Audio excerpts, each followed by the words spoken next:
President of Keller Williams Realty International, and Jason Abrams, our Vice President, will be here as well. So Josh and Jason, I'll let you guys run with it and just text me if you need me. Awesome. Thanks, Michael. Brian, nice to meet you through Zoom. Nice to meet you. How are you doing? I'm doing good. How about yourself? Oh, hang in there. I will be better when baseball returns and we get back to some normalcy. I know you got to be itching for that too. Give us a sneak peek. What do you think? What do you think that's going to happen? Where do you think that's going to go? Well, hopefully, we'll find a way back to getting, our season up and running again. Obviously, the world's got to move forward. Every industry is trying to find a way in the new norm under the current COVID environment, and ours, like anybody else, is going to be dealing head on with the challenges to restart. And hopefully we can get that going sooner than later. One of the items that we navigate here at Keller Williams and a lot of our agent community, a lot of the community, the people we serve, is what you just kind of said, which is we're kind of in this new normal for a while. We've been here for a little bit, and there's not exact clarity on the other side of this. How do you prepare your organization and your people, and then you personally, to navigate some of that uncertainty, but continue to foster the grid, if you will, and the alignment on where we have to get to, and set that trajectory and the realities of our new normal? How do you tackle that within your organization?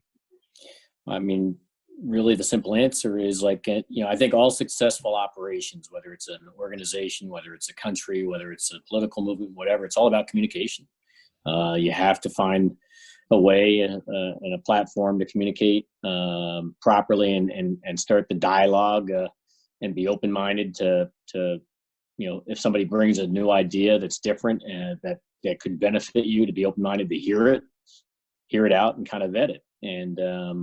And so, clearly in this new world, Zoom's one platform of many. Before this, I had never, did a virtual engagement, whether it's with our staff, believe it or not, maybe that some people might be shaking their head of surprise, but in the baseball world, at least that I lived in, that's not something that I was a part of. Our analyst, I always saw constantly doing that way of communication, but it was just not the form that I was ever used to. And now we're all clearly used to it by now.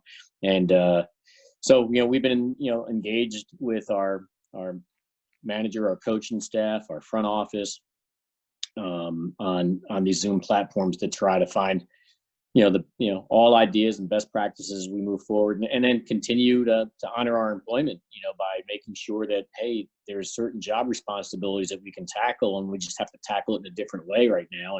And we got to move forward and push forward and make sure that we're honoring the opportunity to be employed by somebody and by finding a way to get the work done. And so I think that's ultimately the American, dream, which is, get a job, work your tail off, and try to make a difference. And so I think we're trying to provide those platforms for our people, but just a different way. And that's been pretty consistent in your career, right? So when in '86 you joined the Yankees organization, and I'm going to use my words, and then you can correct me if I'm wrong. But through basically grit. Like, I have a personal opinion, a personal philosophy that is not intelligence or a lot of other factors that determine someone's ultimate success. It's typically grit. And when I read your story, to join an organization in '86 and work, and what you just said a second ago, and hustle and put in the work needed to get to where you are now, that's an incredible journey that is will stand the test of time. But can you speak about that a little bit, about that journey and your philosophy on what I kind of call grit, or how you perceive that? Because I think that's also going to be, in this moment in time, the people in all organizations that have that, grit, or that ability to put in the effort right now, will be the ones that can navigate this in the most meaningful way. No question. It served me well. I mean, I didn't, I'm not the sharpest knife in the drawer. I didn't attend, an Ivy League university, and that's not to demean the university I went to. But, I literally had to survive by trying to outwork the people who were smarter than me, and not by design. It was just I didn't want to make a mistake. I mean, I was working for the boss of all bosses, right? George Steinbrenner is you know, as tough as they come. They created human resource departments because of guys like him, you know, because he was intense. He was really intense to work for. And, you know, I have to take a pause. He belongs in the Hall of Fame. He's obviously one of the greatest owners in the history of all sports. And one day he's going to be where he belongs, which is in the Hall of Fame. And I'm a proud, you know, graduate of Steinbrenner University. But, you know, while I was going through working for him, you know, the only way to survive was to make sure that you put in the time and the effort and to you know, make sure the job got done. You have to find a way. And obviously in this world we're dealing with right now, you know, everybody's challenged with finding a way, because what's the alternative? The alternative is the abyss that we're all trying to avoid sliding into. And who knows what that would look like. So ultimately, you know, I got this internship. I went to, for people who don't know, I grew up in Kentucky. I was a huge baseball fan. I played high school and college baseball, and my dream was to play, you know, professionally. But after 4 years of college, that didn't work out. But I had this tremendous opportunity to become an intern with the New York Yankees. Never thought I was going to go anywhere. And when I tell people along the way, I was one of those that I did not have listen, I want to someday be a GM. Even when I was working for the Yankees for all the years prior to becoming a GM, I never wanted to be the GM. I never had a vision of anything other than what's in front of me at the present. Just do what you can in the present to the best of your abilities. I remember when I played college baseball, my college baseball coach, Ross Natoli, always would admonish the club and be like, you know, you got to work hard, take advantage. You know, you'll never get this chance again. And he'd also talk about, well, you never know who's watching you do what you do while you're doing it. So honor that. And so when I was coming up through the Yankees and I was busting my tail, not for my own, you know, purposes, but as much as I didn't want to get my boss or bosses, whoever I was working for, I didn't want to get them in trouble or fired because I made some stupid mistake. Yes. And so I just wound up getting some sponsors along the way. G. Michael took notice of how I went about my business, and it wasn't, again, for personal gratification as much as making sure that he was taken care of and with the other people I was working for. And along the way, those people took me under their wing and or said, hey, you know what, I'm going to pluck him and promote him. And, you know, George Steinbrenner being the biggest mentor of them all. And, you know, he saw something in me early on for whatever reason and gave me an opportunity. And every day I try to honor that by doing the job the best of my abilities. So, you know, grit is definitely something that's allowed me to survive and push through, because I don't have some of the weapons some other people were born with, which is pure intelligence. I love the several things that you just said, I mean, just my personal story as well is I heard you say that I'm kind of paraphrasing, but you know, I had to put in the work because in order to survive, and I was in that environment, and I come from a very similar environment where you know, I went to Hard Knocks University, and if you will, and I had to. It wasn't a matter of a choice, much as like I needed to eat, and so I had to go put the work in order to do that. And I think that there's some real insight to that. And the other thing I think you hit on that I think is really powerful is when you talk about how when doing the right things and just for the right reasons and putting in the work to make sure that the team succeeded. And that's what I heard you saying, when to make, you know, for no other reason to make sure that your bosses, you all won together. Then what we kind of frame that as is succeeding through others. And you sound like you could perfectly embody this idea that my biggest and most fulfilled life is when I'm succeeding through my team, through the people I surround myself with. And what happened, what I hear you saying is that by doing that and putting in and operating it with that kind of high-minded character and putting in that hard work ethic, the right people, clearly, as always is the case, noticed that and wanted to be around you more, and wanted you to be touching more, wanted you to fulfill their life in even a bigger way, which created this mutual relationship which both parties are succeeding at a higher level together than they could separately. And I think those are some of the most powerful partnerships. And the last thing you just said that really struck out to me is, again, I already kind of talked on it, but I think it's really relevant right now, which is, given where we are as a society, what we have to do to get that next level today is probably looks a lot different than what it looked like yesterday. And I think as you continued going through each one of those mentors all the way up to the boss of all bosses, as you said. I love that.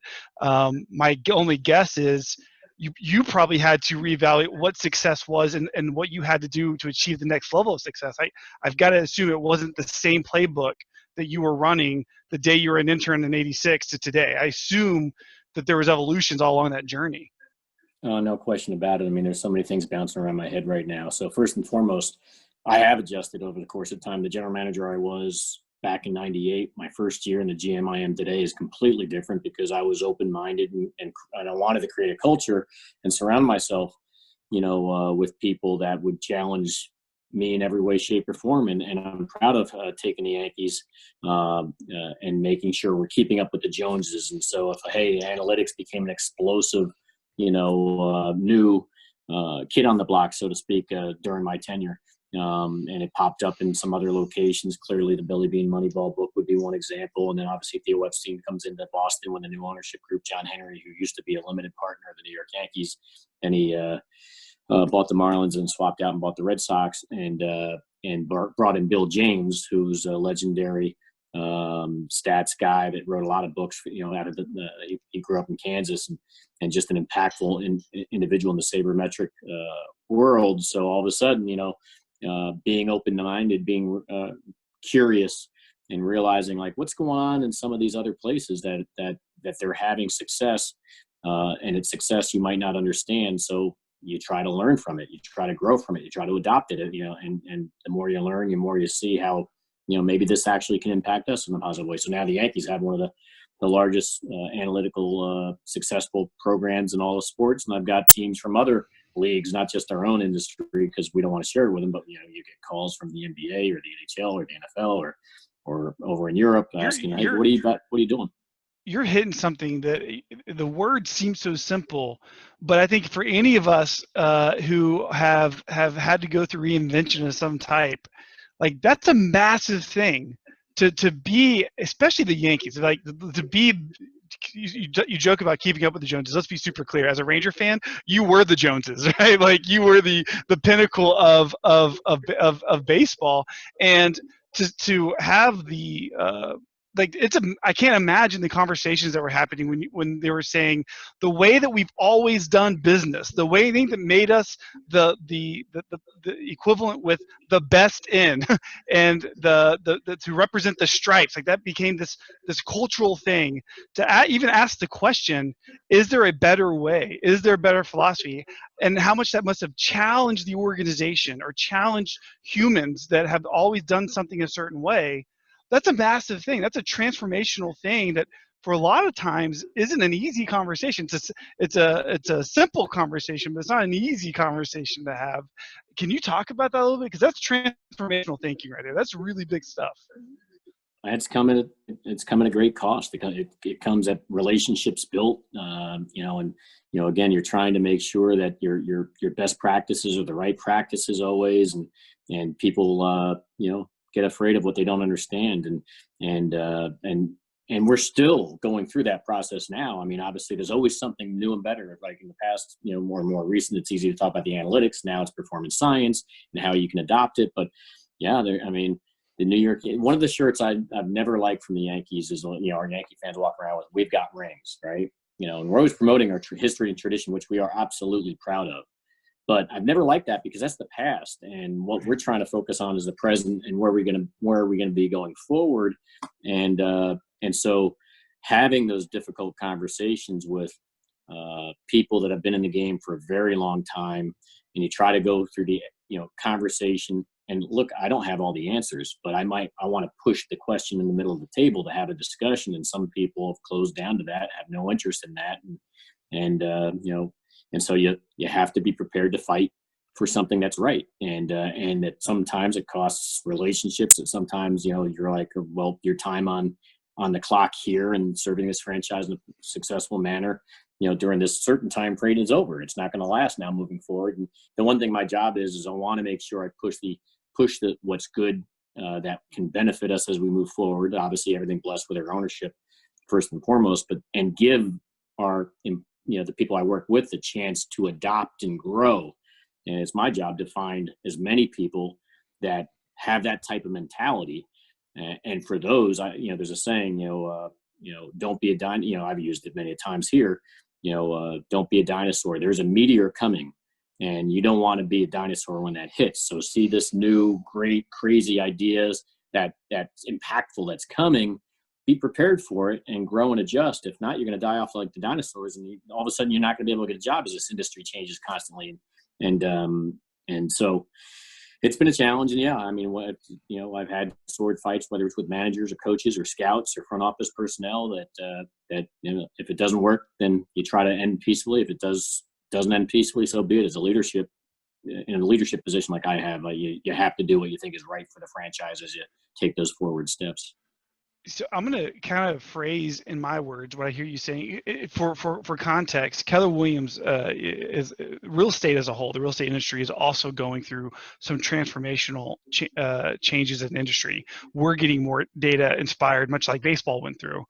Technology is entering real estate, which I think, again, I speak to this ignorantly around the baseball side, but it felt like for the tradition of baseball was very much around the belly to belly, eye to eye, hand to hand, all about those relationships.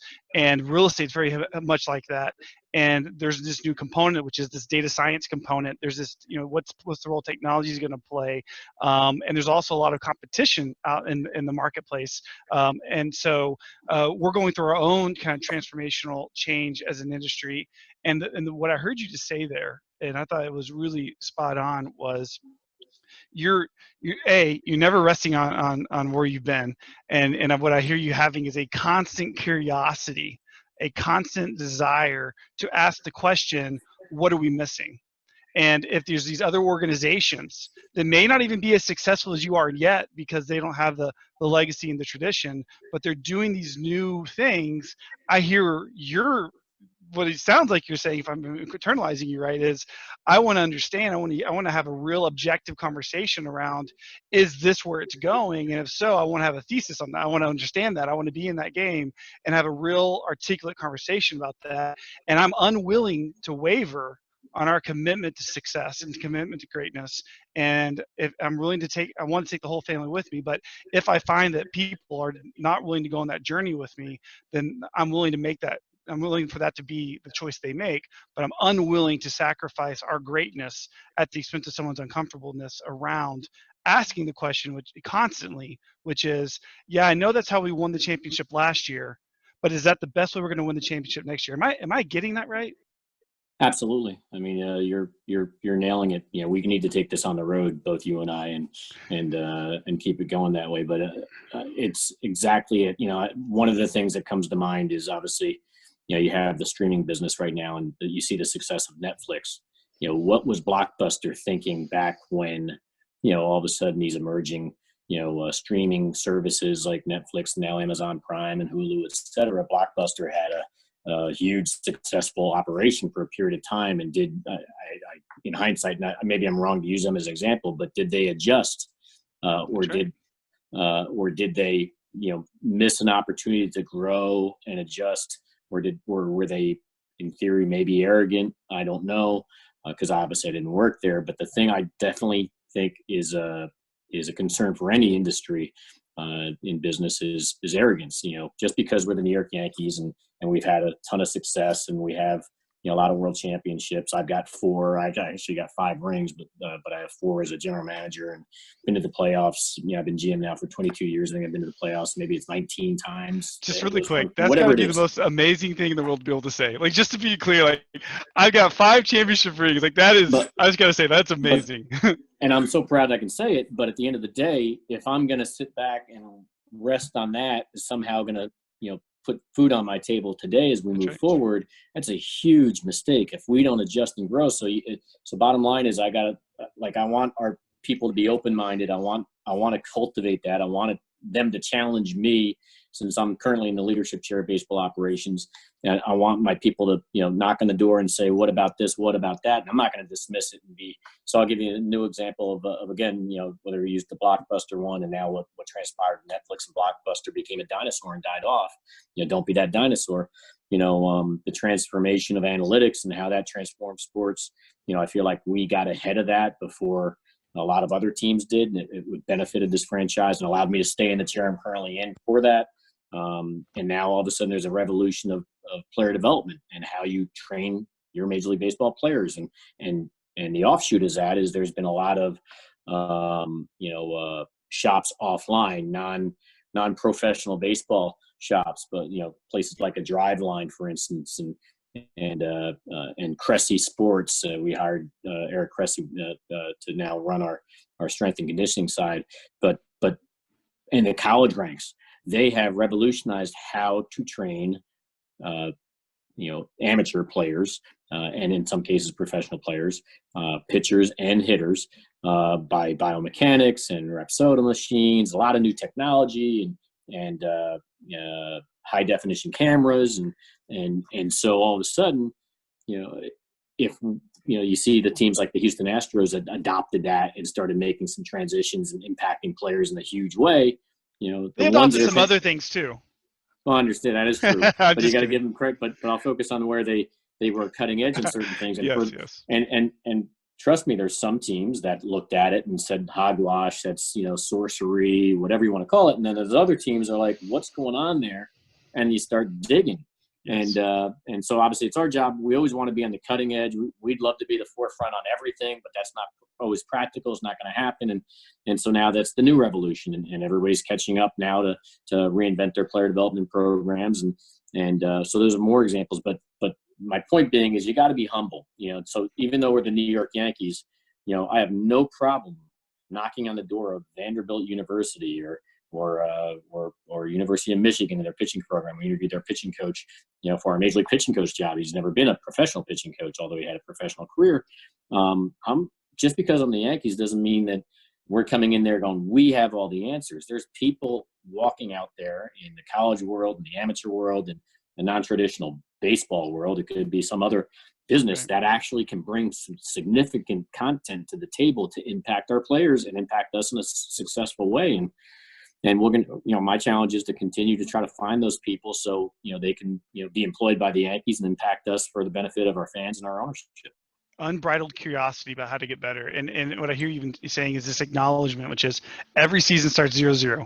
And so if we go in thinking that we get 10 extra wins because we're the Yankees, then we're going to be at a deficit.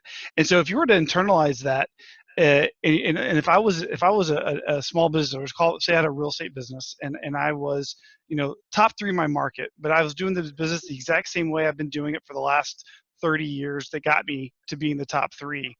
What advice would you give me on when I should, like, if I said, yeah, but Brian, I'm good. Like I'm amazing. I'm top 3. I'm in my city. How do I know when I should be more curious or not? I guess is what I'm asking. Like, as a human, when should I know, like, yep, I am doing all the right things, or maybe I should have some more natural curiosity about what's going on? I mean, it's not an easy answer. I mean, one of the things I remember Joe Girardi constantly would be challenging his players, and when he was our manager, with trying to tell them to be comfortable with the uncomfortable. And I think it's being nervous is a good thing. And I think my challenge and our challenge constantly is to share that being nervous is a good thing. That means something's important happening right now. So if we need to have that mentality of you're constantly nervous that you're missing something, that something else is occurring, that you're just not doing as well as you can, or you don't even have adopted or applied. So the only way I can tell you is why you're having success is to spend the time to go outside your boundaries and your network. So from our end, I am connected heavily in the sports space at the very least, and then farther than just that, where I'll fly into San Antonio. Years ago, I flew into San Antonio and spent a number of days with their general manager, R.C. Buford, and their basketball coach, Popovich, for instance, to study their culture. And they wanted to get a better feel for our analytics. And, you cross-pollinate, whether it's the Philadelphia Eagles or the New York Giants or these Premier League soccer, which is football in their world, soccer in our world, programs, and how they're, training their athletes, what's the modalities they use.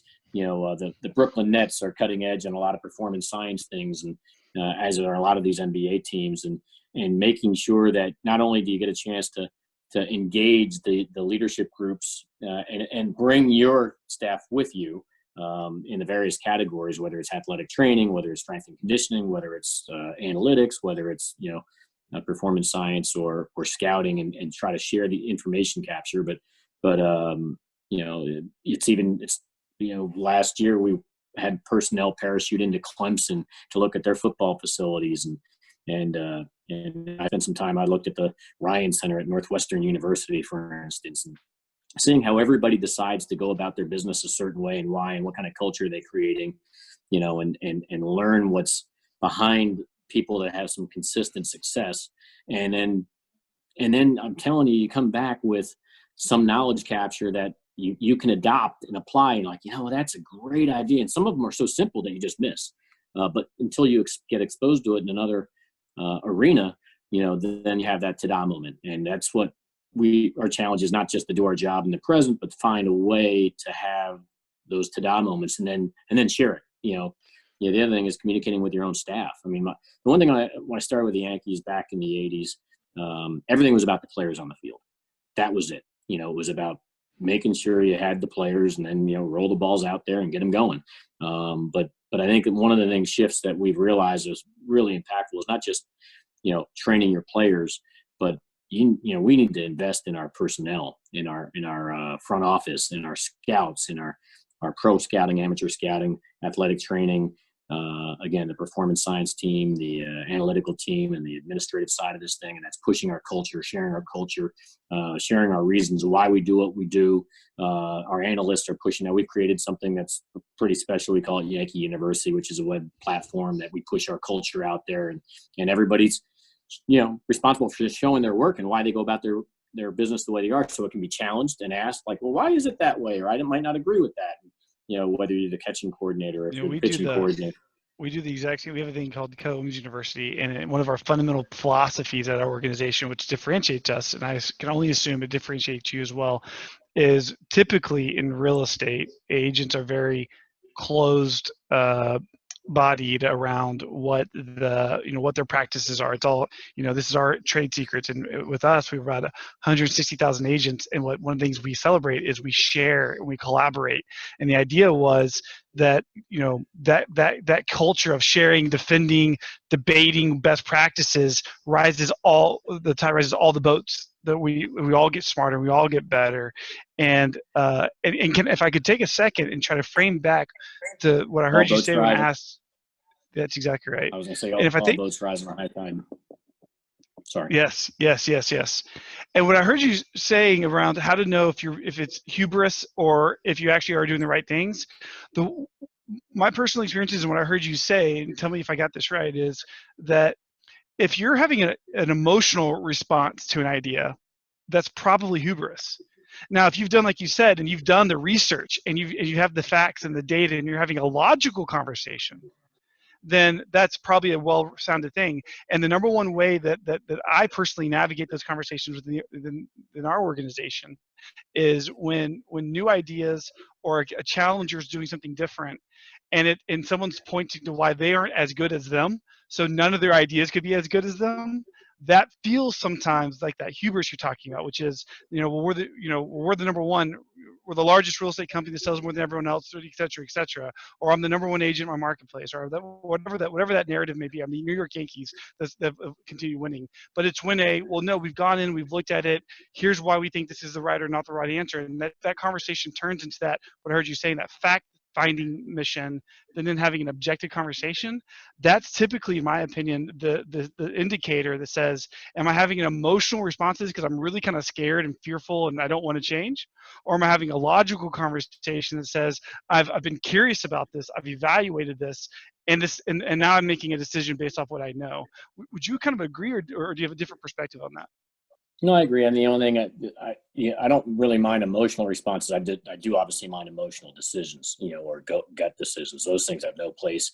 I don't think our owner wants any part of having, you make a decision because you like somebody, or you make a decision because there's a feel good. It's all about what you're projecting. The impact's going to be, whether it's the player's performance in terms of promoting somebody, acquiring somebody, drafting somebody. It's all about, the bottom line impact versus, you're going to go longer with somebody than you need to go, just because, they've been here and had success for a period of time. The job is about what's going forward, rather than, trying to figure out how to hang on to the past. But I do agree with you. I think ultimately, as you invest in your personnel and you try to share, every individual knowledge, depending on the department, whether it's the mental skills team or the performance science team or the infield, coach or the outfield coach, and how they teach their techniques, and the pitching coaches. I mean, ultimately, we want to be in a position where, I had an assistant general manager named Billy Epler, for instance, and we all shared in the greatness that he provided us. But then when he moved on, he became the GM of the Anaheim Angels, and we were all proud of that because because he earned it and he was worth the opportunity, but that he got. But B, we could withstand losing such a great resource too, because he trained and we trained all the people around him with the knowledge capture. So we've had a kid come up who was a former player in Kevin Reese, who was a minor league player for us. He made it to the big leagues. He was out of San Diego, and then all of a sudden he was a pro scout, and ultimately became pro scouting director. And because of this knowledge capture and sharing of information and making sure we're all connected, breaking down the silos is what we're talking about. And then he pivoted out of the pro scouting side, and he's now our player development director. And he's doing an amazing job of transforming our player development programs with tremendous cutting edge hires. And but all of that is because of the platforms, I think, and the knowledge capture and the knowledge sharing and investing in our personnel in the way that we want to put our personnel in a position, if they get a job somewhere else and, and they're promoted and they get a higher opportunity in another environment, that we can, it's our job to be able to plug and play and replace. So our ownership feels comfortable as we move forward. We're not going to miss any beat. And so we're investing in our people so they can go on to hopefully have greatness, have great experiences while they're here, and also train the next wave behind them. No different than we're doing with our players. That makes total sense. I want to switch gears a little bit here and talk about, building championship caliber teams. Both the players, clearly, I love to hear, how you evaluate, an athlete, because I think that's just fascinating. And then also though, when you're building a team internally, what are you looking for that tells you that this is someone that has the grit, that this is someone that can buy into a bigger vision? That how do you surround yourself with the type of champion caliber people, both on the field and in the back office, to ensure you continue keeping a world-class organization that we can all take back to our organizations and look at around and saying, are we instilling these best practices? Well, I am a big believer that culture can set the tone, and so that is vitally important that we stay connected with our personnel and separately, because your questions go two different ways, and our players are our bread and butter, and sharing that that interest and effort with them and educating them while they're here. It's so much easier when they're coming up through the system. I think you see a lot of examples. There's very few players that get promoted to the big leagues and that come through the farm system over the course. I've been GM now, I think it's like 22 years, and I don't really see too many players that struggle and fail in New York because of New York that came from our system. The ones that really crash and burn at times are the imported players outside of our systems, because they obviously either signed here as free agents or get traded here, and they're dealing with a whole new world environment that's radically different than anywhere else they've been. And so there's only a small window and not, to try to impact them and put them in the best position, I guess, to handle it. But at the end of the day, I am proud that I do believe our culture, when given the time to set it, can adjust and allow people to grow and adopt and be prepared better as they move forward. And so the players that come through our system via draft or international signs and spend 4, 5, 6, 7 years of development and then get to the big leagues, they usually wind up, their success or failure is pure performance related rather than impact of the enormity of the Yankee experience with New York. And, it's the largest media market in the world, and a lot goes with that. But there's no doubt that, we try to find the greatest talent we possibly can. We also try to find, players with great makeup and character and the will to win. There's certainly players that are on the red flag list that we have stayed away from, whether it's in the draft, whether it's in free agency or on trades that, I've kind of taken them off the consideration board because that I don't know if this market's going to be good enough for them. For us, it's not a perfect marriage. How does one earn themselves? Just curious, whatever you can share. Like, how does one earn themselves on the red flag list? I'm just curious. Like, what is? Well, I mean, there's a lot of different things that go into it. I mean, I'd have to have, I guess, more specific, examples. But I don't want to. Where you don't think they're a culture match? Is that accurate? Where you're saying that you don't believe it's a cultural match? Somebody that might, can't control their emotions, can't control how they, communicate. Obviously we have, the media is a very important aspect of our baseball world. They're our conduit to our fan base. Some people don't recognize and understand the importance of the media and the job they have to do on behalf of their families, but on behalf of their newspapers or the internet sites they work for, and the message they're going to communicate, and how that can benefit, like the New York Yankee brand, for better or for worse. Obviously, we're going to have our success, we're going to have our failures, we're going to have our embarrassing moments, we're going to have some amazing moments, but they're the ones that are historians telling the story on a day in and day out basis, and connecting with our fan base. When we're not doing it via social media on our Instagram or Twitter account, but for the most part, they are saying it, the loudest, for better or for worse. And so the bottom line is that I think I don't want to import somebody in here that's going to create chaos. A different culture. That's going to create mixed messages. They're just not worth the headaches, because obviously you have a 25-man roster. If one player's bringing daily issues where our 24 teammates have to answer, and our manager and coaches on a day in and day out basis about that particular player and whatever his latest actions or comments were, whether it's in the political world or his personal world, that takes down an entire team. So I've tried to stay away from that. That doesn't mean clearly I have failures. I have missteps. I'll import a player via free agency trade or promotion that doesn't work out, and it might blow up in my face, and I got to take responsibility for that. But I definitely have stayed away from certain characters. I thought, the New York scene and our culture, especially, it's just not a good fit. When one of the questions I see here that aligns to this too is, as you're working with players and also back office, but there's different management styles, right? There's all types of different styles in which people lead organizations. Can you speak to the different styles that you've seen and experienced, and not necessarily asking you to say which one's better or worse, because I know that's uncomfortable, but maybe how you see the pros and cons, or how you could imagine those to be, your kind of perspective on that, whatever you feel comfortable talking about there. Ultimately, for me, it's quite simple. I think being brutally honest, I've always joked, you got to channel your inner Michael Corleone. It's not personal, it's business. And I've seen over the course of time in many environments, individuals that are challenged or charged with, they might be a department head to lead a group. There might be a coach, that, gets promoted, from the minors into the majors to now be an infield coach or an outfield coach or a hitting coach or pitching coach, whatever. But you start to learn over the course of time, not everybody's cut from that same thread. But I think the ultimate true, successful, consistently long-term, leaders are the ones that are not afraid and not afraid to basically confront the problem. They're not going to stick like an ostrich, stick their head in the sand and hope a problem goes away. They're going to run to the problem, and they're going to go right through that wall, and they're going to have an honest dialogue. In our case, it's mostly with our players, and tell them where they're deficient, where they need to get better. And if they don't get better, our job in our positions is to find someone better than they are. And I think the players ultimately respond extremely well, because in their experiences, they're going to have their posse, they're going to have their agents, they're going to have, their family members, their former coaches, and all they're going to get typically is sunshine of how great they are and what they're doing amazing, and no one's better. And in a lot of respects that is the case, but in the world of, you got 162 games and you're going to compete against the best and the highest level in the world. Yeah.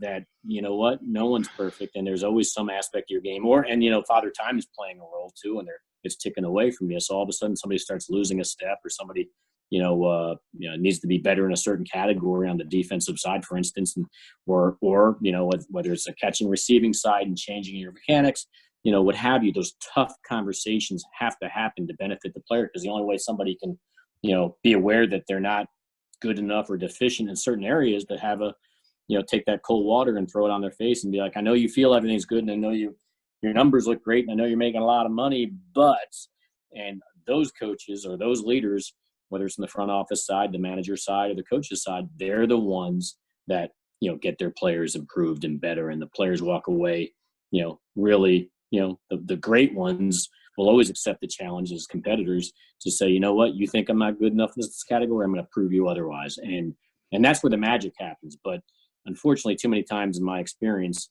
I have many, but I can't tell you who they are, but they would rather be friends of the player and not risk their relationship.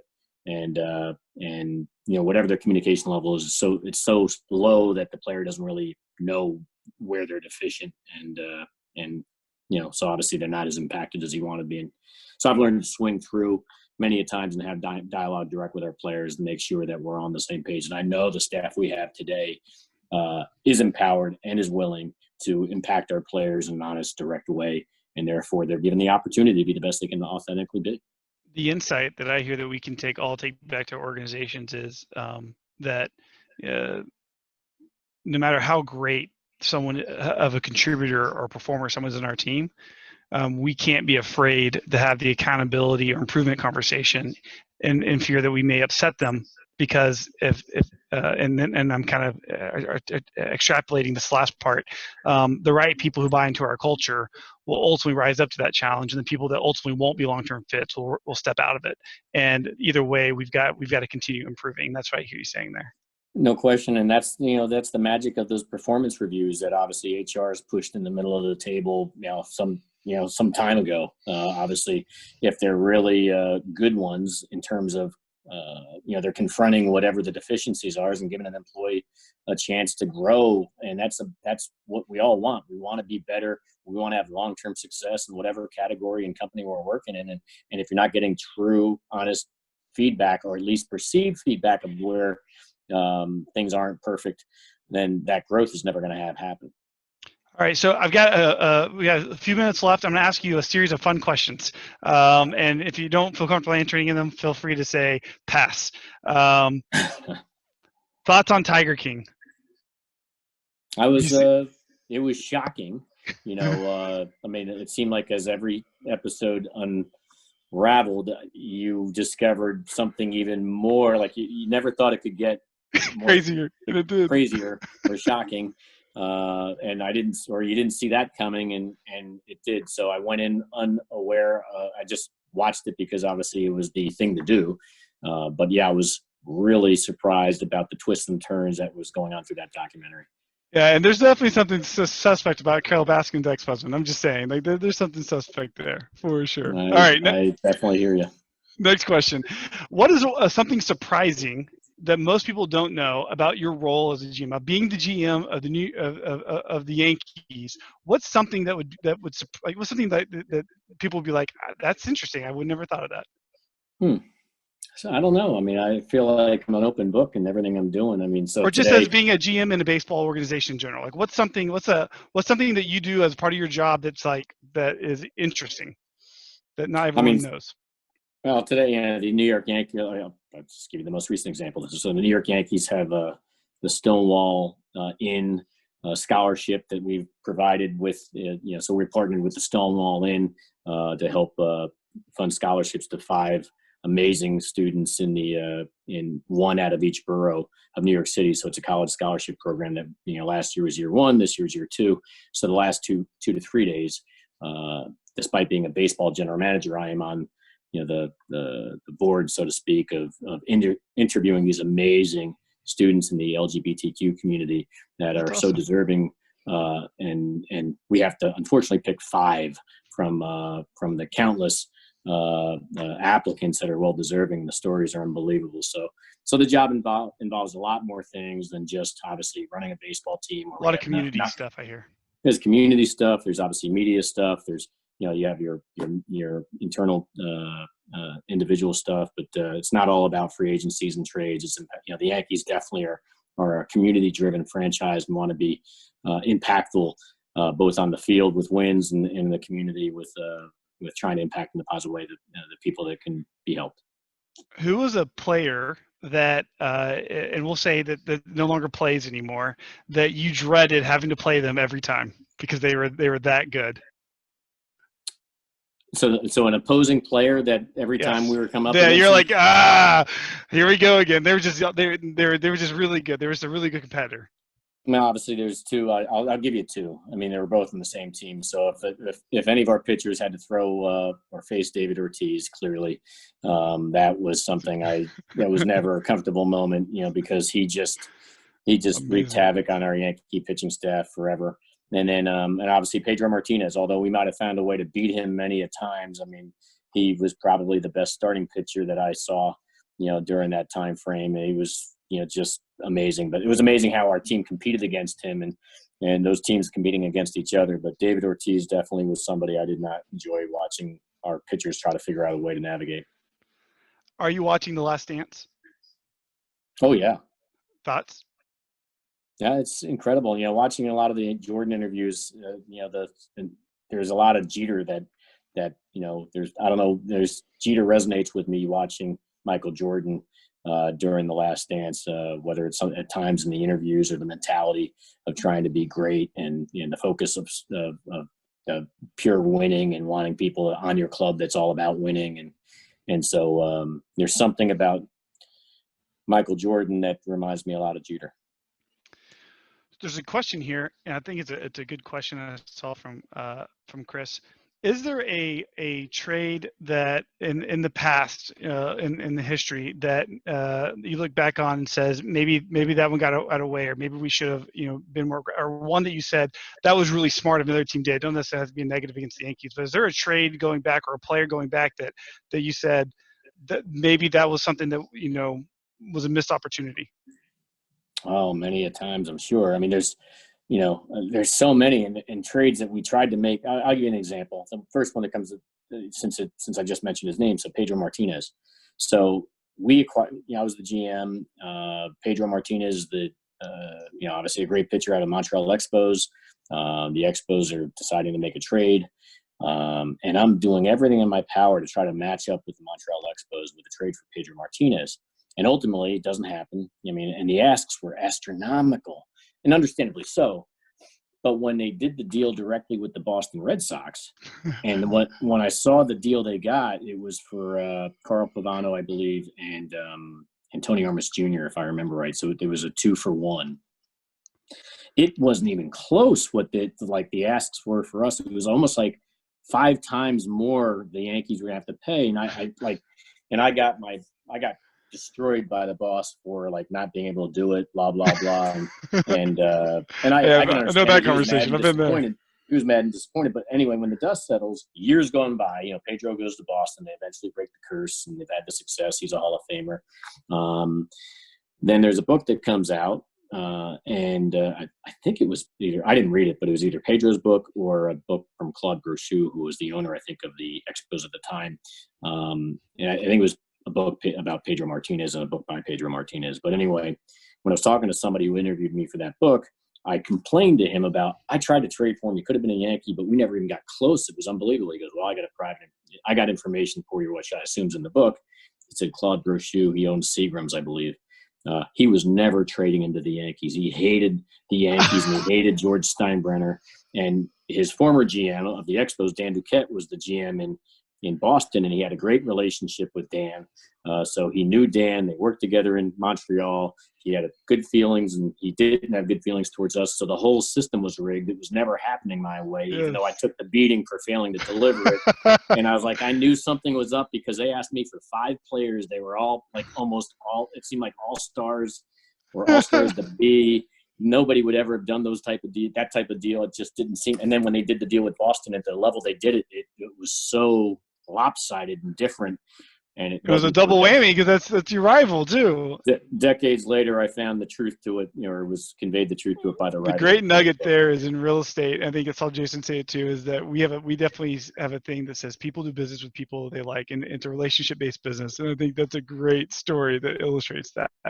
I got one last question for you. Actually, two-part question for you. One is, when it's not baseball, which sport do you enjoy watching? I love hockey, college basketball. I'm a big University of Kentucky fan.